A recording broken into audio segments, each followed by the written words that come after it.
Atau pindah ke topik yang kalau misalkan ada anak-anak muda yang pengen jadi romo. Ini pertanyaannya lebar nih ya. Anak-anak muda yang mau jadi romo. Pertama kali, gimana sih cara pencarian jati dirinya kalau bisa disarankan? Pencarian jati diri kadang-kadang panggilan kan tergantung dari masing-masing pribadi ya, tapi in general lah. Gimana tuh menemukannya? Saya bilang gini, jadi kalau kita mau ada yang anak muda laki-laki tertarik jadi romo ataupun cewek yang mau jadi suster gitu ya. Jadi jangan berpikir yang sangat ideal gitu ya.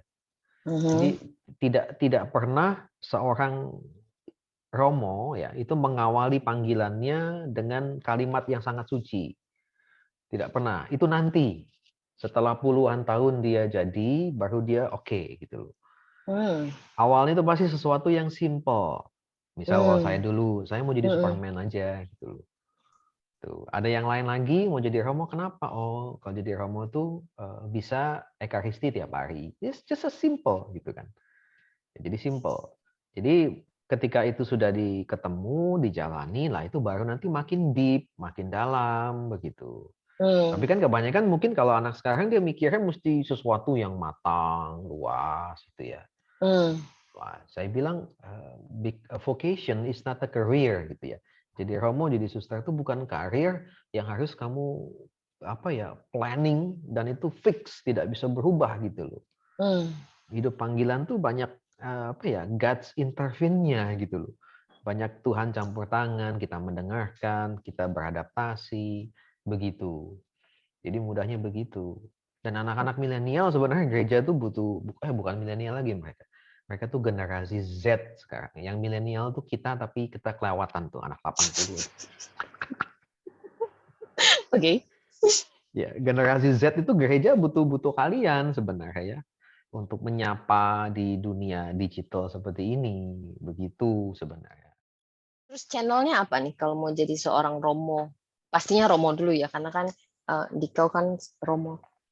Dia mau kemana dulu di tempatnya gitu loh, wilayahnya gitu loh ya. Dia mau ada di Jakarta, dia mau di Lampung atau di mana gitu. Oke, satu tetapkan wilayah dulu. Ya, itu. Jadi lalu dia nanti pilih mau apa? Katakanlah di kongregasi mana, begitu. Oke, kongregasi bukan yang ngikutin wilayah ya? Enggak sih, kongregasi itu internasional. Ini saya kan nih ya, Togo nih sengaja nih.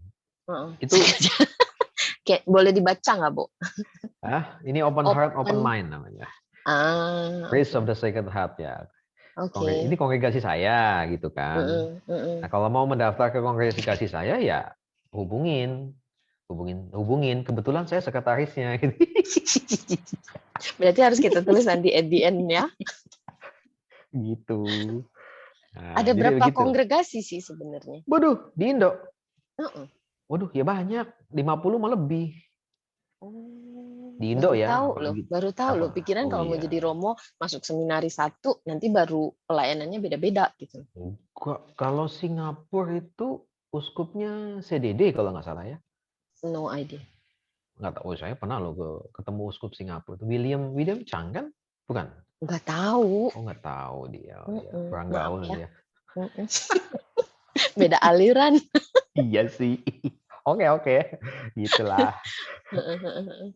Jadi banyak kongregasinya kalau di Indo. Banyak. Jadi tiap country itu kongregasinya beda-beda. Iya, tergantung misal di Indonesia ya, itu ada sekian banyak kongregasi yang berkarya di situ. Nanti di Filipina belum tentu yang ada di Indonesia ada di Filipina juga gitu. Tapi headquarternya satu yang di Vatikan atau gimana? Itu kalau kongregasi dia tarafnya ke pausan. Pasti ada headquarternya semua di Roma. Gitu.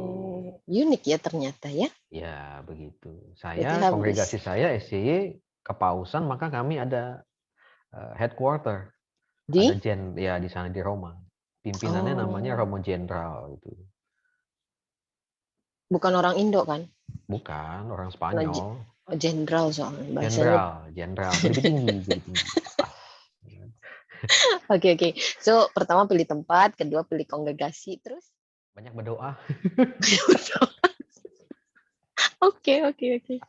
Oke, pertanyaannya, kenapa harus banyak berdoa? Eh, seperti saya bilang ya, kita tuh following the God's way is never clear, gitu. It's never clear. Jadi kalau bilang jalan Tuhan tuh jelas banget, ya saya mesti bilang enggak. Ya, even Bible says tuh jalan Tuhan tuh suara yang berbisik, bukan suara yang teriak-teriak gitu loh. Jadi kita perlu listening to God itu ya di dalam ya doa. Kita berusaha tahu ini jalan saya enggak gitu loh. Apakah saya punya cukup enough good motivation untuk jadi seorang Romo atau still have another motivation gitu loh. Itu kan harus betul-betul di-clarify gitu loh. Terus tadi kan sempat bilang bahwa 97 pengen masuk ke seminari tapi telat. Jadi sebenarnya periodenya tuh kayak apa sih? Kalau misalkan lulus SMP gitu.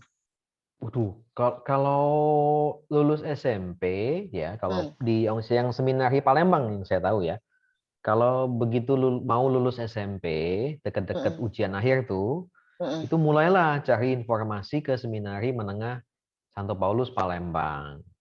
Biasanya mulai ada pendaftaran saringan tuh tiap Desember untuk penerimaan Juni tahun berikutnya. Jadi dari SMP sudah harus cari-cari info, terus tahun setelahnya atau Ya, at the end of the year mau lulusan SMP itu ada pendaftaran ya, gitu. itu SMP. Kalau SMA juga sama. Oh, SMA juga ada. SMA juga sama ada gitu. Jadi ada 2 jalur yang ke seminari Palembang ya. Jalur lulus SMP, jalur lulus SMA gitu. Enakan lulus SMA aja deh gitu. Biar menghabiskan masa muda seperti Dikal kan. Ya, biar tahu punya perspektif yang agak sedikit lebih luas lah gitu. Walaupun nggak luas-luas banget. Ngebayangin dulu Romo Butong bandel. Bandel loh Romo Butong tuh. Oh, bandel sih aku. Oke, jangan dibahas, jangan dibahas. Dia juga kena masalahnya. Korban kalian Nola, we are friend. Oke.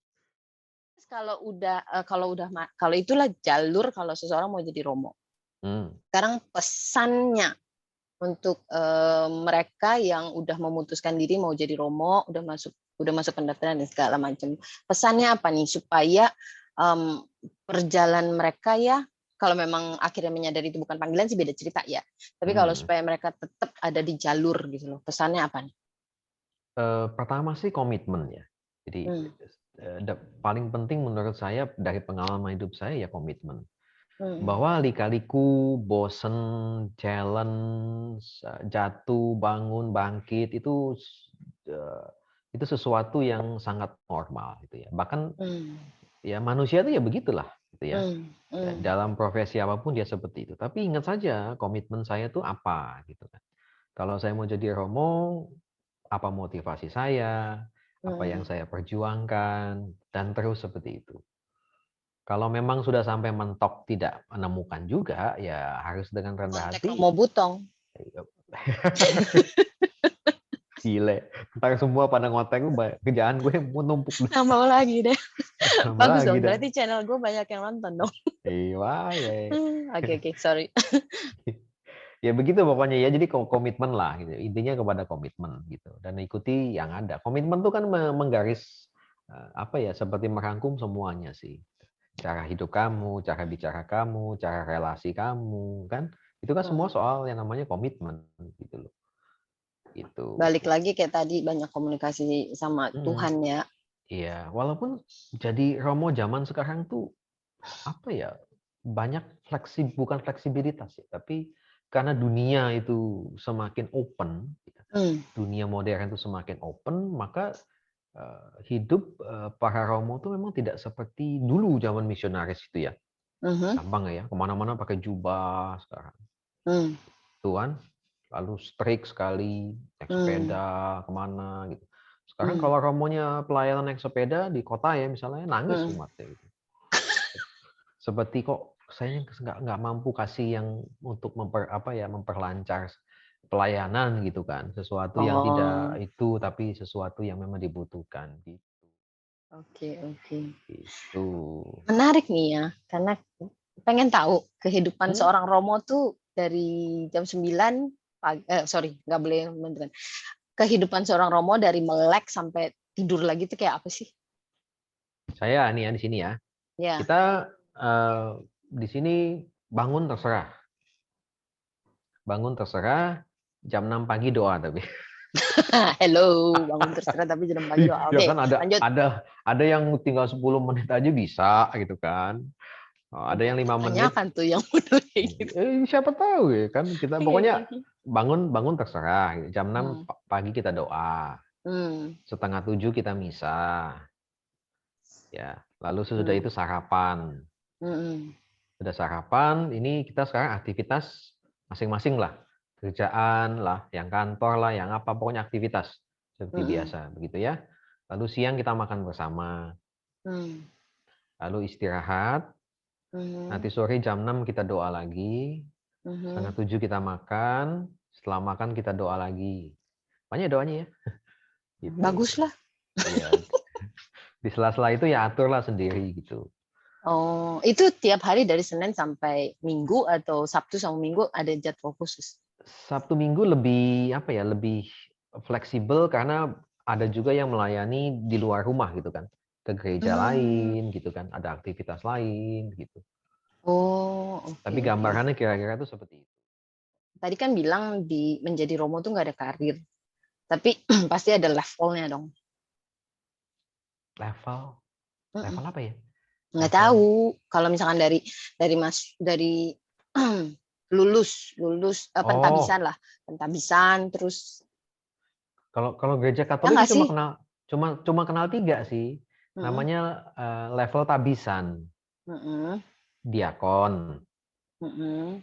imam atau romo, Mm-mm. uskup, udah itu doang. Terus kalau frater masuk mana? Frater ya di bawahnya ini belum jenjang sih itu, masih pendidikan lah. Oh, jadi Tuh. kalau yang masuk sekolah udah memutuskan untuk sekolah menjadi Romo, hitungannya frater. Frater gitu. Oke. Gitu. Itu sih Oke. maksudnya kalau kalau itu ya jenjang ya. Iya, iya, iya. Iya, kalau karir sih bisa macam-macam sih. Maksudnya bukan karir ya tepatnya ya. Apa ya, pelayanan itu ya. Karena kayak saya ya, tugas utama saya di kongregasi sekretaris ya, sekretaris Hmm. provinsi namanya. Hmm. Itu. Tapi saya merangkap juga saya dosen. Hmm. Itu. Di Keuskupan Palembang ini saya merangkap juga jadi moderator untuk kelompok karismatik Katolik gitu kan. Ya udah, Hmm. begitu. Oke. Dosen-dosen apa nih? Saya dosen psikologi. Oh, psikologi. Berarti Heeh. dari tadi dia membaca diri saya sebenarnya. Oh, nggak usah dibaca juga sudah tahu Udah kan, sudah tahu ada ya. nama. Oh no, it's dangerous. Oke, di psikologi untuk yang frater. Bukan, mahasiswa umum. Oh, oke. Iya, heeh. Boleh dong Makasih. diceritain. Di mana aja? Oh, ini saya ngajar di Palembang namanya Universitas Katolik Musikaritas. Mhm. Di program studi ilmu psikologi Fakultas Humaniora dan Ilmu Pendidikan gitu. Di situ ngajarnya. Apa yang bisa disampaikan ke umat? Apa yang bisa Hmm. disampaikan ke anak muda? Eh, anak muda kalau menurut saya ya ini challenge ya. Jadi eh, ciri generasi Z itu dia punya kemampuan digital yang luar biasa. Jadi bahasanya itu karena dia adalah native digital, itu kalau lahir dia nggak cari dot tapi cari HP gitu ya. Itu gampangnya Hmm. ilustrasinya Hmm. seperti itu. Hmm. Jadi untuk sisi itu oke, tapi karena dengan instan, cepat segala macam gitu ya. Ada bahaya generasi Z ini dia jadi kurang dalam gitu loh. Jadi hanya karena mengapa? Karena yang dilihat hanya yang luaran-luaran gitu ya. Seperti Hmm. apa yang ada ya TikTok lah apalah segala macam. Itu hanya luaran-luaran. Padahal the essence of human being itu sesuatu yang bukan di luar tapi yang di dalam gitu. Jadi memang perlunya itu memang ekstra ya untuk cari lebih gitu ya. Kalau generasi-generasi 70, 80 kita terbiasa dengan cari dulu apa yang di dalam begitu. dengan model-model pendidikan dan lain sebagainya. Sekarang itu akan menjadi semakin sulit. Maka ini PR-nya nih generasi Z untuk cari sebenarnya jati diri kamu. Kamu sendiri yang bisa bentuk sebenarnya gitu loh. Itu PR-nya secara umum. Lalu ketika kamu sudah menemukan itu, kamu mau jadi apa saja ya oke, itu tergantung kamu gitu ya. Jangan membandingkan bahwa panggilan sebagai Romo itu jauh lebih mulia daripada panggilan yang hidup rumah tangga. Itu sama kok. Sama itu levelnya, sama martabatnya, hanya caranya saja yang berbeda. Sama gitu kan. Romo itu ada kesucian, ya, kesucian. Rumah tangga juga sama. Soal sudah punya satu jangan lirik-lirik yang lain, itu sama sebenarnya. Udah itulah komitmen nih ya sama gitu. Jadi itu caranya. Kalau Anda tertarik dengan lebih serius ya carilah kongregasi ataupun keuskupan yang memang yang bisa membuat Anda itu berkembang dengan maksimal. Lalu cobalah untuk kenal dan untuk melamar di situ, begitu. Thank you so much Romo Butong buat sharing perjalanan hidup, terus kesaksian yang udah diberikan, lebih tepatnya sih kesaksian yang udah diberikan tentang hidupnya, terus saran-saran buat anak-anak muda yang pengen masuk ke seminari. Thank you so much, and doanya adalah sehat selalu, makin jadi berkat, dan tetap jadi Romo yang gokil. Ya, terima kasih juga buat Yana. Ini selama saya 11 tahun jadi Romo ya.